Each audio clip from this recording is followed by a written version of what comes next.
코로나19의 기세를 잠재워 주시는 하나님께 감사합니다. 계속해서 이 기세가 지속되었기를 기도합니다. 이 시간 말씀의 제목은 다만 그를 섬기라입니다. 요절 말씀인 10절 말씀 읽고 기도하고 시작하겠습니다. 시작. 예수께서 말씀하시되 사탄아 물러가라 기록되었으되 주 너희 하나님께 경배하고 다만 그를 섬기라 하니라. 감사하신 하나님 아버지, 코로나19 가운데 저희를 지켜주시고 주님께 나와 예배드리는 은혜를 주셔서 감사합니다. 부족한 죄인의 허물을 가려주시고 주님의 말씀의 은혜만을 다만 드러내 주시기를 기도드립니다. 예수님의 이름으로 기도합니다. 얼마 전 국회의원 선거가 있었습니다. 선거에 승리한 자는 영광과 기쁨을 누렸습니다. 패배한 자는 쓴맛을 맛보았습니다. 초등학교 운동회의 하이라이트는 이어달리기입니다.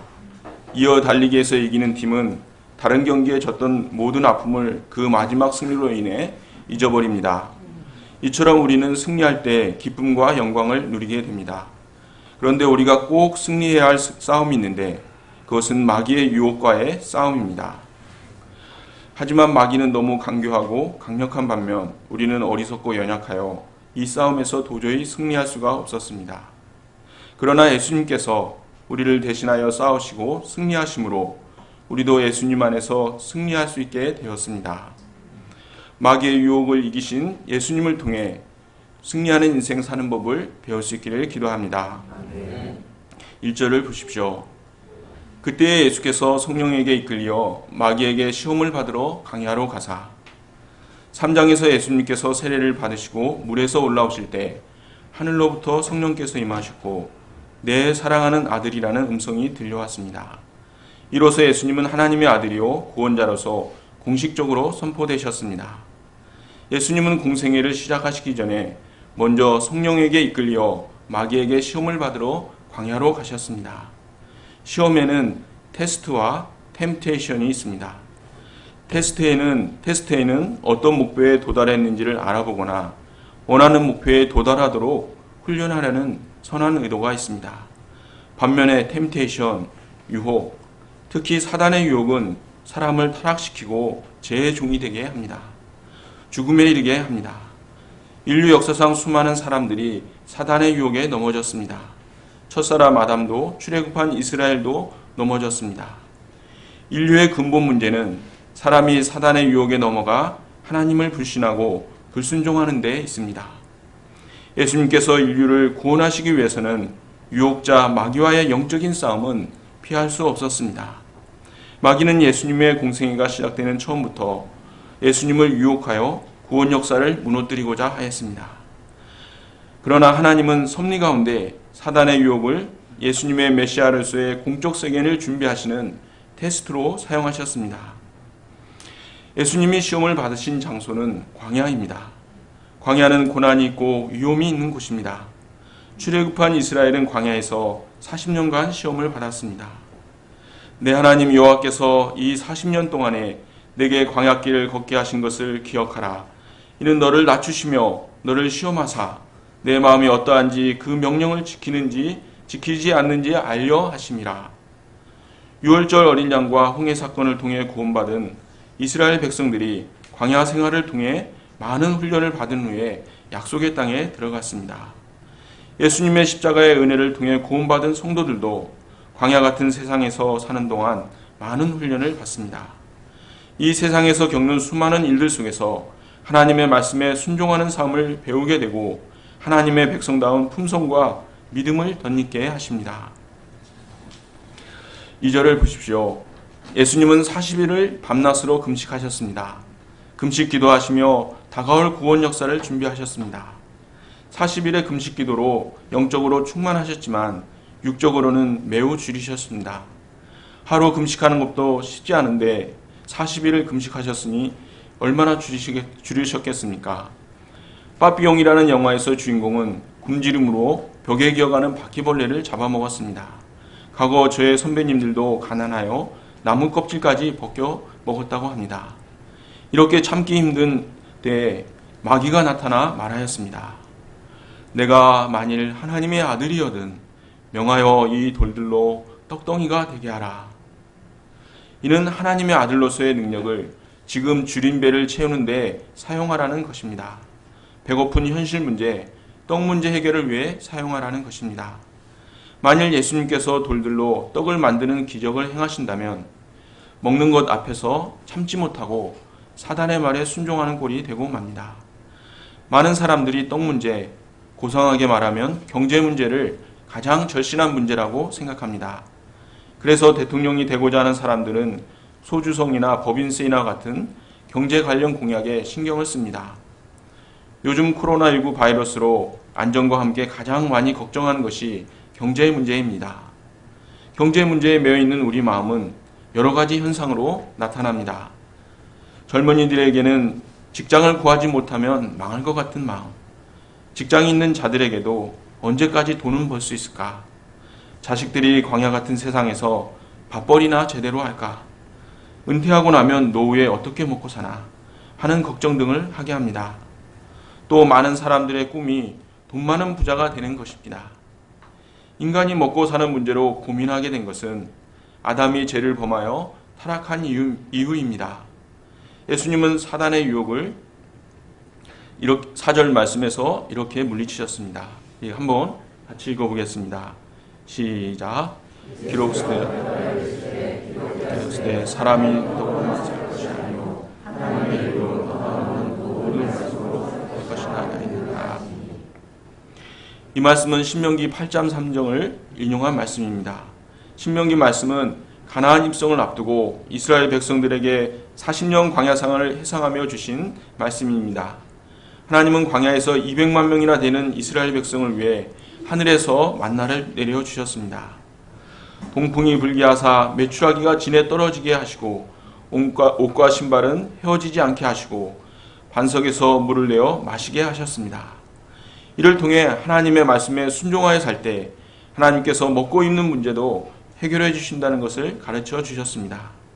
예수님은 마태복음 6장 33절에서 그런즉 너희는 먼저 그의 나라와 그의 의를 구하라.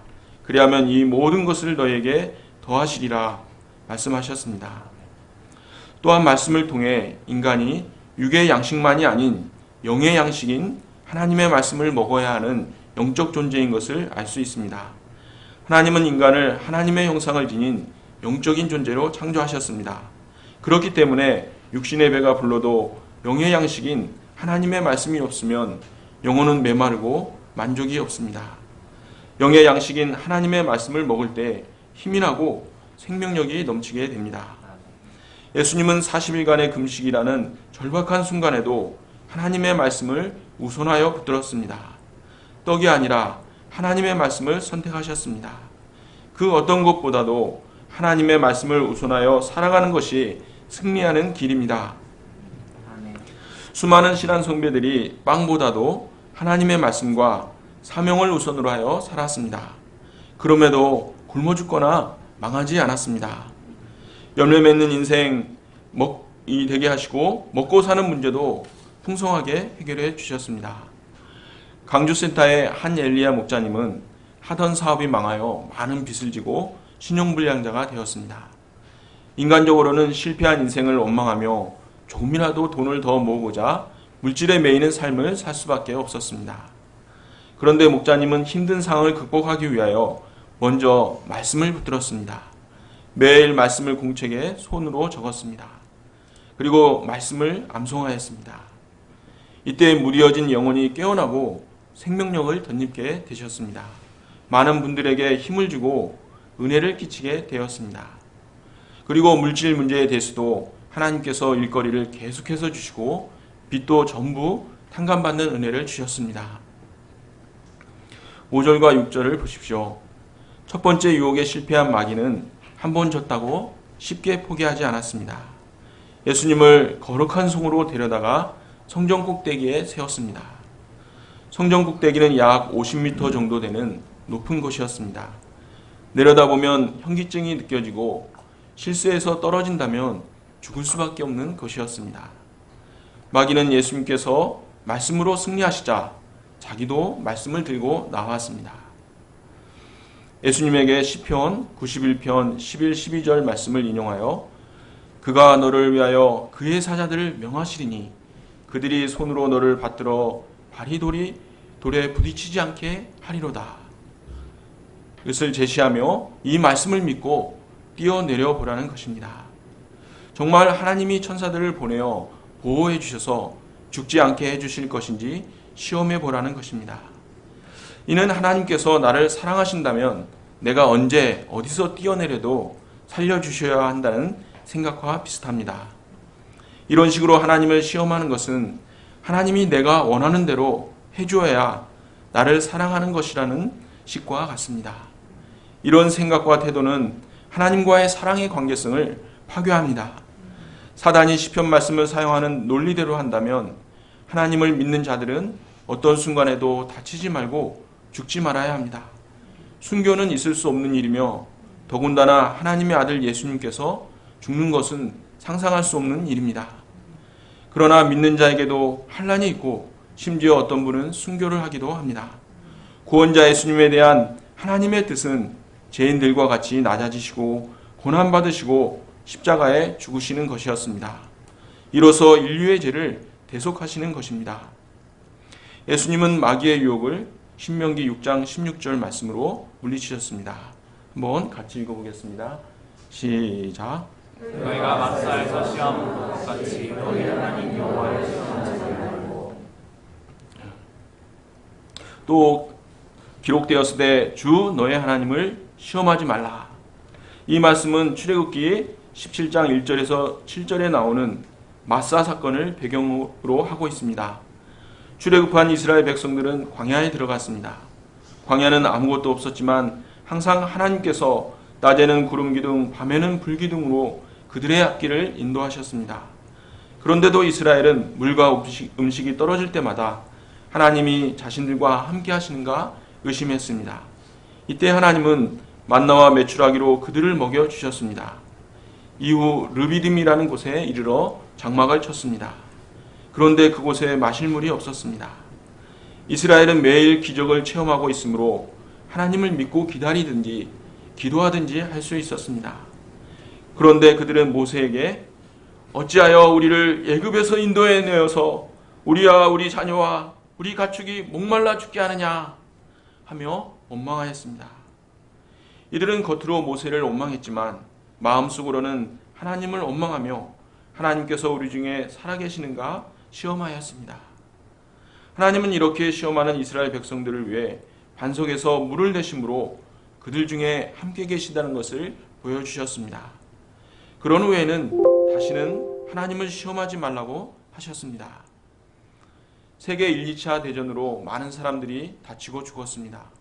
이로 인해 많은 유럽의 크리스찬들이 하나님이 살아계신다면, 하나님이 온 세상을 다스린다면 어떻게 이렇게 끔찍한 일들이 생길 수 있는가 하며 신앙을 잃어버렸다고 합니다.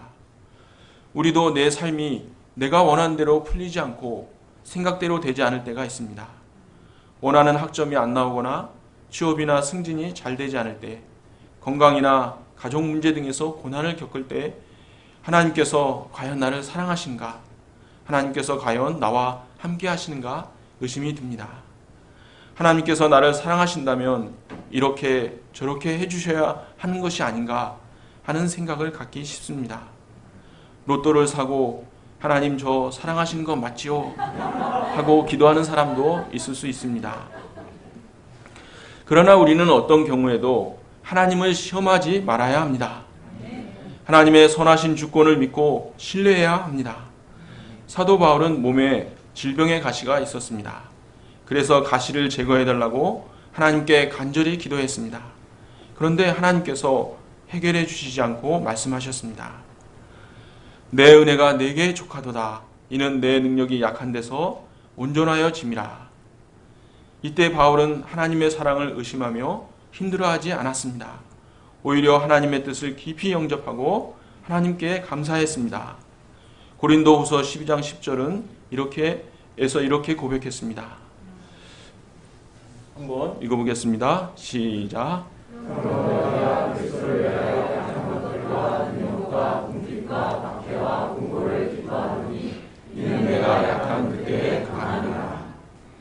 우리는 우리에게 벌어지는 일들을 다 이해할 수 없지만 하나님은 선하시고 우리를 사랑하심으로 모든 것을 합력하여 선을 이루십니다. 하나님은 우리가 아직 죄인되었을 때에 하나님의 아들 그리스도를 우리를 위하여 죽게 하심으로 우리에 대한 사랑을 확증하셨습니다. 사도 바울은 예수님을 주신 하나님의 사랑을 생각할 때 이렇게 고백하였습니다. 로마서 8장 37절과 39절입니다. 한번 같이 읽어보겠습니다. 제가 한 절씩 읽어보겠습니다. 그러나 이 모든 일에 우리를 사랑하시는 이로 말미암아 우리가 넉넉히 이기느니라. 내가 확신하노니 사망이나 생명이나 천사들이나 권세자들이나 권세이나 장래이나 능력이나 높음이나 깊음이나 다른 어떤 피조물이라도 우리를 우리 주 그리스도 예수 안에 있는 하나님의 사랑에서 끊을 수 없으리라. 아멘. 서커스의 하이라이트는 공중 고개입니다. 한 사람이 그늘을 잡고 왔다 갔다 하다가 공중에 몸을 던져 고개를 합니다. 그러면 반대편에 있는 사람은 정확하게 고개를 한 사람의 다리를 붙잡아 줍니다. 이처럼 두 사람의 신뢰와 조화를 통해 아름다운 서커스 공연이 이루어집니다. 만일 공중 고개를 하는 사람이 상대방을 신뢰하지 못해 자신의 몸을 공중에 던질 수 없다면 멋진 공연을 이룰 수 없을 것입니다. 이와 같이 하나님을 신뢰하지 못하면 우리의 삶을 하나님께 맡길 수 없습니다. 하나님을 신뢰할 때만이 인생을 하나님께 맡기고 멋진 신앙적인 삶을 살 수 있습니다. 예수님은 십자가에 달리셨을 때 군중들이 내가 만일 하나님의 아들이거든 자기를 구원하고 십자가에서 내려오라 하였습니다. 예수님은 십자가에 달려있는 중에도 하나님을 신뢰하셨습니다. 하나님을 신뢰하셨기 때문에 십자가에서 내려올 수 있었지만 내려오지 않으셨습니다. 십자가에서 죽으실 때에 아버지 내 영혼을 아버지 손에 부탁하나이다 기도하셨습니다. 하나님을 끝까지 믿고 순종하신 예수님에게 하나님은 죽은 자 가운데서 사흘 만에 다시 살리심으로 보답해 주셨습니다. 8절 9절을 보십시오. 성전에서의 유혹에 두 번째 실패한 마귀는 포기치 않고 이번에는 예수님을 데리고 지극히 높은 산으로 갔습니다. 그리고 그곳에서 천하만국과 그 영광을 보여주었습니다. 천하만국과 그 영광은 얼마나 그 영광이 크겠습니까? 한 나라의 통치자만 돼도 그 영광이 대단합니다. 그래서 한번 정권을 잡으면 놓지 않으려 하다가 독재자가 되고 결국 망하는 자들이 많습니다. 국회의원만 돼도 특권이 엄청나서 후보로 공천받는 것조차 경쟁이 심합니다. 이로 인해 당이 분열하기도 합니다. 직장에서 승진만 해도 거기에 따른 고난과 영광이 있습니다. 수많은 사람들이 세상의 영광을 얻기 바라며 시간과 열정을 불사릅니다. 그런데 천하만국의 영광을 단지 엎드려 경배하기만 하면 주겠다니 정말 마음이 혹할 만합니다. 그런데 마귀는 자기가 말한 대로 천하만국의 영광을 줄 수나 있겠습니까? 줄 수 없습니다. 많은 사기꾼들이 엄청난 수익을 주겠다며 투자하라고 유혹합니다. 나중에는 돈만 가지고 사라집니다. 사단은 자기 말을 들으면 엄청나게 좋은 일이 있을 것이라고 유혹합니다. 에덴 동산에서도 사람을 유혹하여 선악과를 따먹으면 하나님과 같이 될 것이라고 속삭였습니다. 유혹에 빠져 마귀를 경배한다고 해도 그 영광이 주어지지 않습니다. 또 세상 영광을 줄 수 있을지 몰라도 그 세상 영광은 풀의 꽃과 같이 잠시 있다가 사라집니다. 그런데도 많은 사람들이 세상의 영광을 얻으려는 욕심 때문에 시험에 들게 됩니다. 그러나 우리 신자들에게는 썩지 않고 더럽지 않고 새하지 않는 영광스러운 하늘나라를 유업으로 받을 산소망이 있습니다. 예수님은 이번에도 하나님의 말씀으로 유혹을 물리치셨습니다. 이 10절 말씀 같이 읽어보겠습니다. 시작. 예수께서 말씀하시되 사탄아 물러가라. 기록되었을 때 주 너의 하나님께 경배하고 다만 그를 섬기라 하느니라. 사탄아 물러가라. 예수님은 사탄의 유혹을 단호히 거부하고 대적하셨습니다. 천하만국과 온 우주를 다스리는 권세는 오직 창조주 하나님께 있습니다. 경배는 오직 유일하신 창조주 하나님께만 드려야 합니다. 우리의 마음과 성품과 힘을 다해 사랑하고 섬겨야 할 분은 하나님 한 분이십니다. 세상 그 어떤 것도 하나님 위치에 두어서는 안 됩니다. 영광은 하나님께서 원하시는 자에게 원하는 방법으로 주실 것입니다. 하나님은 예수님께서 십자가의 죽음을 통하여 부활의 영광에 이르는 길을 원하셨습니다. 예수님께서도 마가복음 10장 45절에서 인자가 온 것은 섬김을 받으려 함이 아니라 도리어 섬기려 하고 자기 목숨을 많은 사람의 대속물로 주려 함이니라 하셨습니다. 이 땅에 오신 목적을 분명히 하셨습니다. 예수님은 세상 영광을 얻고 사람들의 존경과 섬김을 받기 위해 오지 않으셨습니다. 오히려 낮아지셔서 섬기고 자신의 목숨까지 대속물로 주기 위해 오셨습니다. 예수님은 베드로가 십자가의 길을 가지 못하도록 막았을 때 사탄아 내 뒤로 물러가라. 너는 나를 넘어지게 하는 자로다. 내가 하나님의 일을 생각하지 않고 도리어 사람의 일을 생각하는도다 책망하셨습니다. 예수님은 하나님의 뜻에 순종하여 십자가 고난을 통해 죄 문제를 해결하시고 그 후에 부활의 영광에 이르고자 하셨습니다. 이때 하나님은 예수님을 죽은 자 가운데 살리시고 하늘과 땅의 모든 권세를 갖는 영광을 주셨습니다. 마태복음 28장 18절입니다. 한번 같이 읽어보겠습니다. 시작. 예수께서 나와 말씀하여 이르시되 하늘과 땅의 모든 권세를 내게 주셨으니. 이 땅에서 하나님을 섬기는 가운데 받는 고난과 희생은 하나님께서 주실 영원한 영광과 비교할 수 없습니다. 11절을 보십시오. 이에 마귀는 예수를 떠나고 천사들이 나와서 수종드니라. 마귀는 잠시 예수님을 떠났습니다. 이후에도 결정적인 순간에 나타나 구속 역사를 방해하고자 유혹할 것입니다. 마귀가 떠난 후 천사들이 나와서 예수님을 수종들었습니다. 죄송합니다. 땀이 너무 많이 나서. 예수님은 세 번의 유혹에 모두 승리하셨습니다. 이로써 본격적으로 천국 복음 역사를 시작하게 되었습니다. 마귀는 오늘날도 우리를 육신의 정욕, 안목의 정욕, 이생의 자랑을 미끼 삼아 유혹합니다. 마귀의 유혹은 너무나 달콤하기 때문에 뿌리치기가 쉽지 않습니다. 우리가 어떻게 승리할 수 있습니까? 예수님은 세 번의 유혹을 다 기록되었을 때 하시며 기록된 하나님의 말씀으로 물리치셨습니다. 기록된 하나님의 말씀이 무기입니다. 에베소서 6장 10절은 성령의 검 곧 하나님의 말씀을 가지라 하였습니다. 시편 119편 11절에서도 내가 주께 범죄하지 아니하리하여 주의 말씀을 내 마음에 두었나이다 하였습니다. 내 생각이나 감정, 세상의 지식이나 사람들의 지혜로는 사단의 유혹을 이길 수 없습니다. 기록된 하나님의 말씀, 진리의 말씀을 붙들고 삶의 기준을 삶을 때 승리할 수 있습니다. 저는 말씀을 준비하며 정욕과 불신, 교만과 같은 사단의 유혹에 대해 이기는 자야말로 진정으로 승리하는 인생을 사는 자라는 것을 깨닫게 되었습니다. 이 영적인 싸움에서 승리한다면 다른 인간적이고 세상적인 경쟁에서의 승패는 별 문제가 아님을 깨닫게 됩니다. 제가 영적인 싸움에서 승리하기 위해 기록된 하나님의 말씀을 마음에 새기고 말씀을 나의 생활에 적용하는 훈련을 열심히 해야겠습니다. 예수님은 하나님의 아들이시지만 기록된 하나님의 말씀을 붙들고 이를 판단의 근거로 삼아 유혹을 물리치셨습니다. 우리도 하나님의 말씀을 붙드는 가운데 사단의 유혹을 이기고 힘차게 하나님과 복음 역사를 섬기는 봄학기가 될 수 있기를 기도합니다. 기도하고 마치겠습니다. 감사하신 하나님 아버지, 예수님께서 마귀의 유혹을 이기시고 승리하심으로 저희도 예수님 안에서 승리하는 길을 열어주셔서 감사합니다. 저희도 예수님과 같이 기록된 하나님의 말씀을 붙들고 유혹에 대하여 승리함으로 하나님과 복음 역사를 힘써 섬기는 인생을 살 수 있게 도와주십시오.